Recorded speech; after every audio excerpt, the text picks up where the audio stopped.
Hello friends, आपका एक बार फिर स्वागत है हमारे एजुकेशन साइंस चैनल में।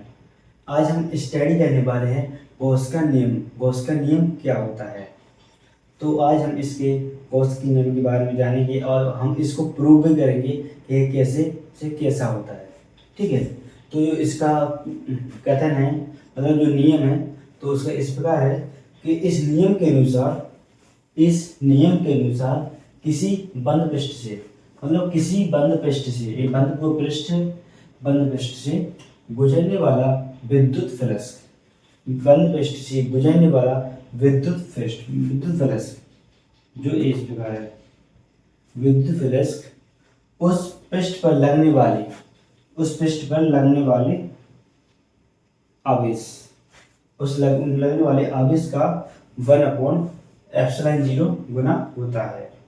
ठीक है, जो मतलब इस प्रकार है, जो उसको मतलब मैथमेटिकली समझेंगे तो इसका हो जाएगा फाई ई बराबर क्यू इंटू 1/ε0। ठीक है, जो अपन मतलब इसका कहने का मतलब ये है, अगर कोई पृष्ठ है, मतलब कोई बंद पृष्ठ है और उसके मतलब जो उससे गुजरने वाली विद्युत फलक उस पृष्ठ पर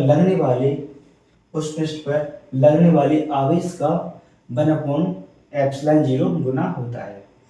तो इसका जो क्यू आवेश है, जो ये आवेश होगा, मतलब जो स्टार्टिंग वाला आवेश होगा ये हो गया, और इसका जो विद्युत फलक का यहाँ पर एरिया होगा, स्टेप एरिया, तो ये डी हो जाएगा, और इसकी जो विद्युत क्षेत्र की तीव्रता है वो ई हो जाएगी। ठीक है, जो बिंदु Q है, तो उस पर जो लगने वाला, जो मतलब उत्पन्न होने वाली विद्युत क्षेत्र की तीव्रता क्या होगी, तो जो इस प्रकार है, मतलब जो Q आवेश है उस पर विद्युत क्षेत्र की तीव्रता, तो उसके विद्युत क्षेत्र की तीव्रता होगी 1/4πε0 into upon Q upon R square, क्योंकि जो इसकी विद्युत फलक की जो डिफरेंस है, मतलब दूरी है, डिस्टेंस है, वो आर है, तो इस पर इसका विद्युत क्षेत्र की तीव्रता हो जाएगी 1/4πε0 upon into Q upon R square, क्योंकि इस पे प्लस Q आवेश पे निकाला गया है। ठीक, और इसी प्रकार जो DA द्वारा आंतरिक कोण होगा, तो ये यहाँ पर DW हो जाएगा ये। ठीक है, जो DA द्वारा आंतरिक कोण होगा, तो ये DW बराबर निकलेगा DA cos theta upon R square. ये मतलब ये स्टैंडर्ड है, इसको याद रखना ही पड़ेगा।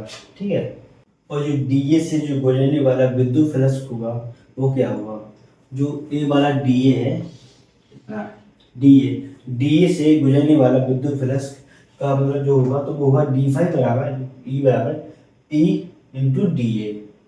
ठीक है, ए वाला विद्युत फलक होगा ना, ये पूरा ए वाला।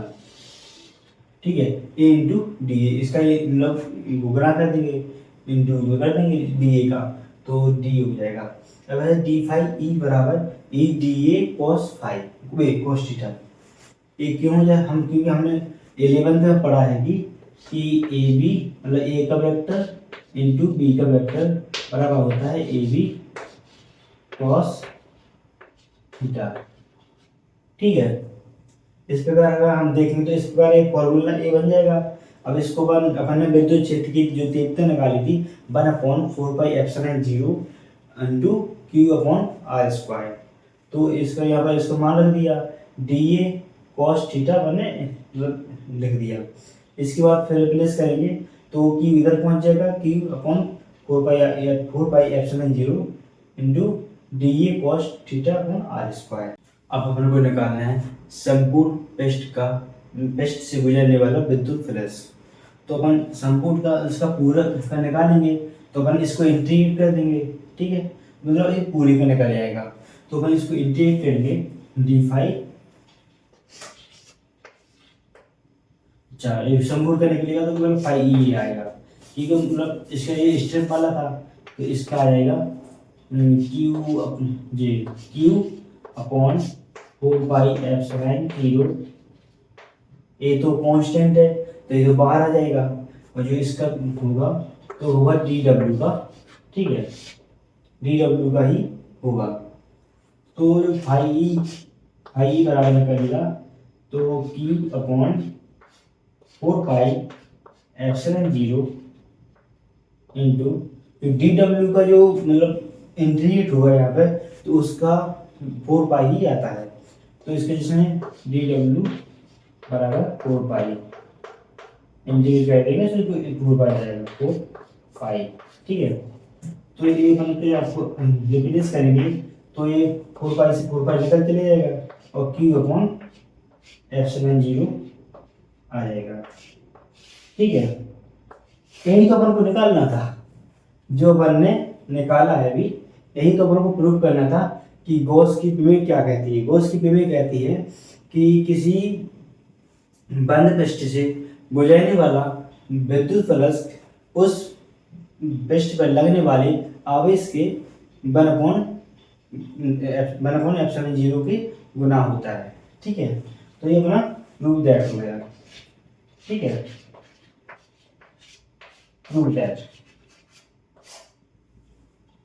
तो आई होप यू आपको हमारा वीडियो समझ आया होगा एंड आपको गॉस के नियम के बारे में पता चला होगा कि क्या होता है, कैसे इसको प्रूव करते हैं। Thank you.